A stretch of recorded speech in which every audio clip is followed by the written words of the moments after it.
امام غزالی رحمه الله د زمانه یو غټ امام تیر سوی په مشهوره کتابو کې احیاء العلوم ډیر مشهوره کتاب ده. مسلمانانو د دنیوي لحاظ در شایم سي امام غزالی رحم الله په دنیوي لحاظ کې په د موسیقي یا په دغه کې څونه پر مخ تللی.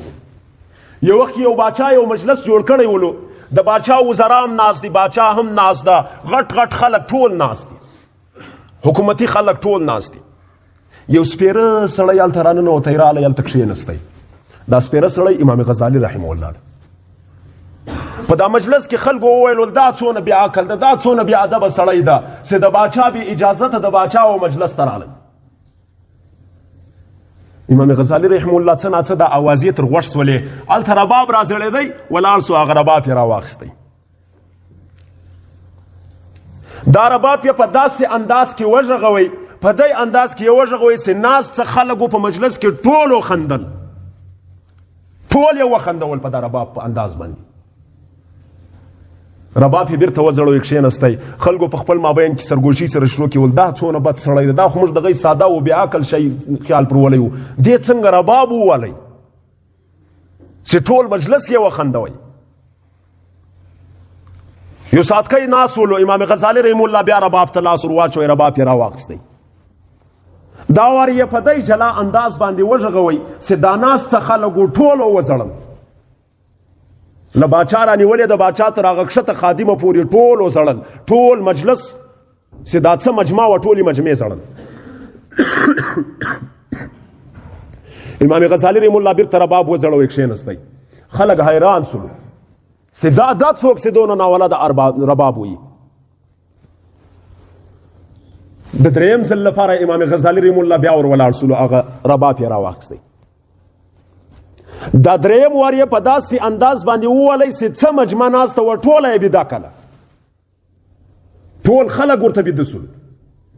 امام غزالی رحم الله چې سر خلاص شو چې خلک بیده سو، بیرته یې رباب وځړوی، ولاړی ووتی. خلک چې راویښ سو، شاوخوا یې وکتی چې هغه سپیره سړی چې دلته یې رباب وهی. دا اصلا تر امام غزالی پوری دا اوازه ور رسیدلې ولا سی عوامو د علماو په حق کې ډېری غلطي خبرې شروع کړي. هغه وای علما په هر دنده کې تر موږ شاته دي. امام غزالی رحم الله تعالی خپل اصلیت ور ښکارا کړي چې که علما د دنیوي شانو ته یا د ګناهو ته لاس ورواچي، په دغه شانو کې چې کومه موسیقي ده یا داسې دنیوي کاروبار ده، په دغه کې تر عوامو لس قدمه مخ ته تلای شي. لہذا پر علماو باندې تاسو د کمزوري خیال مه وهئ. مسلمانانو دا صرف د امام غزالی رحم الله یو مثال می در کیا که هر عالم و داسې دنیوي کار ته لاس ورواچي، عوام به ټول لاس په ګوته په خلصي او لاس به تر زنې لاندې کښېږدي چې دا څه بلاوي دي.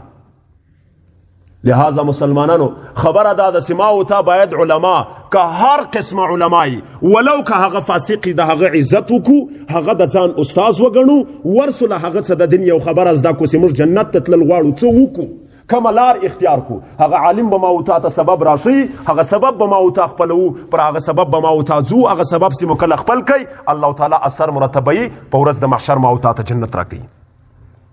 لیکن کچیرته ما او تا یو بشه پر بله اړولې ده، دا وایو چې جنت کوم په تقدیر کې و الله دې راکړي، دا ډېره غلطه خبره ده. مسلمانانو جنت په تقدیر کې موږ تاسو نن ټولو دغه خبره کړې چې کوم جنت په تقدیر کې و نو بیا الله تعالی راکړي، لیکن د دنیا په لحاظ یو نه وایي چې دا دنیا کوم په تقدیر کې و الله دې راکړي، کنه نه راکړي.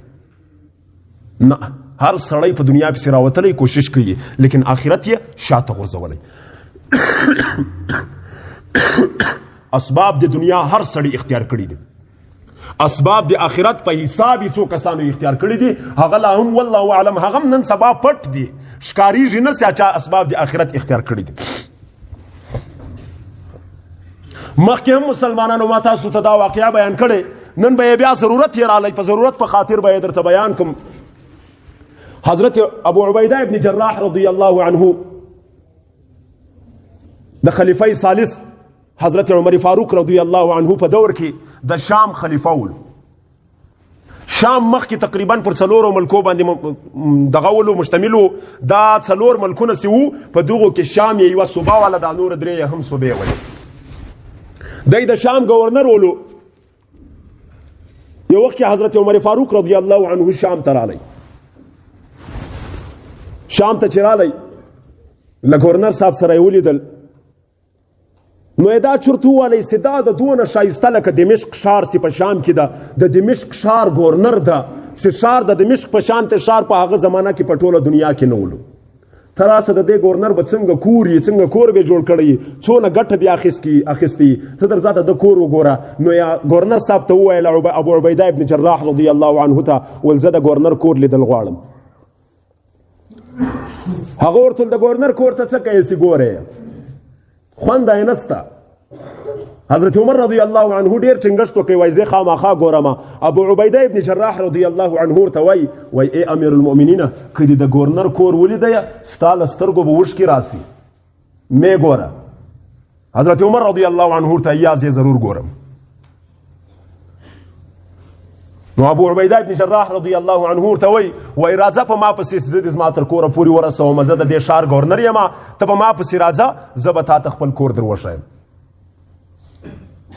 حضرت عمر رضی الله عنه په دغه حالت کې وایي موږ روان یو د دمشق د ښار په مابین کې تیریږو شاوخوا ګورم و همدا کور به د ګورنر یي دا کور به د ګورنر یي دا کور به د ګورنر یي دا کور به د ګورنر یي ښایسته ښایسته مکانات را روان دي تر هر مکان عبیده تیریږي حتی چې له ټوله ښاره تیر سوم. زه حیران سوم چې په ټول ښار کې د کور نسته کور یې دا چیرې وایي له ښاره چې ښه ووتو اخواته یو خیمه والا دغې خیمې ته ننوتو. دا خیمه هم له څه شي جوړه ده د خورما له دغه پاڼو څخه جوړه سوې ده سربیره د خورما پاڼې پر پرتې دي. سبحان الله. وایي کله چې هلته ورننوتو دی ما ته وایي یا امیر المؤمنین دغه کور د ګورنر کور ده. حضرت عمر رضی الله عنه وایي شاوخوا چې ما پکې وکتل صرف یوه مسله پرته وه بل شی نه ولو حتی چې دونه شی نه و چې دی اوار کې پر هغه باندې کښېنې خالي یوه مسله پرته وه. وای ما ورته وویل مال عبیده ستا خوراک څه شي ده دلته ده داسې د خیمې ته لوړ لاس دی ورننه ایستی دلته لوړ یو ځای جوړ کړی و له هغه څه یو پیاله راواخیسته په پیاله کې اوبه ولې په هغه کې وچه ډوډۍ وه د شپو وچه ډوډۍ پرته وله پکې په دا اوبو کې یې لندوله پستوله یې بیا یې خوړله.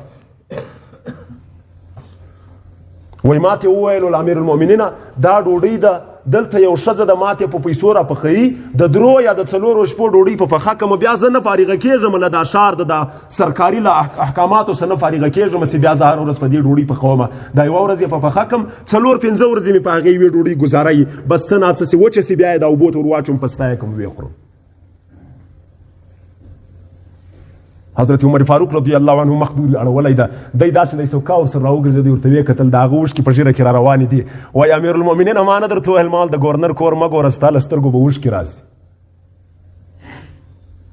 هغه ورته وایي ای عبیده تر څو چې د پیغمبر په امت کې ستا په مثال صحابه موجود دي ستا په مثال خلک موجود دي دا امت به هیڅکله پر شا نسي ولاړ نه په دنیا کې نه په آخرت کې.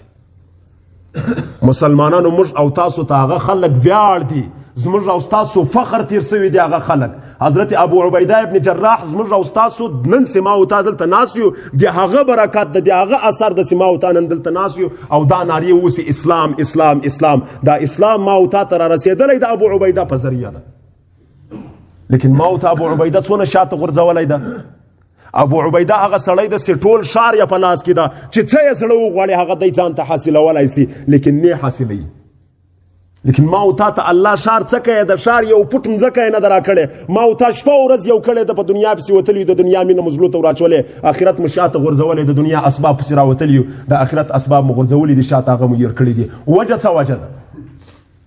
لہذا مسلمانانو باید لږ فکر وکړو لږ ما او تا شاته ولاړ سو چې شاته ولاړو د شا چې کوم خلک تیر سوي دي د هغو سوانح را تیر کو د هغو چې کوم عمري حالات دي حالات یې تیر سوي هغه حالات ووایو هغه حالات وګورو بیا به ما او تا انشاءالله له دنیا سره دونه مینه او محبت نه وکړو.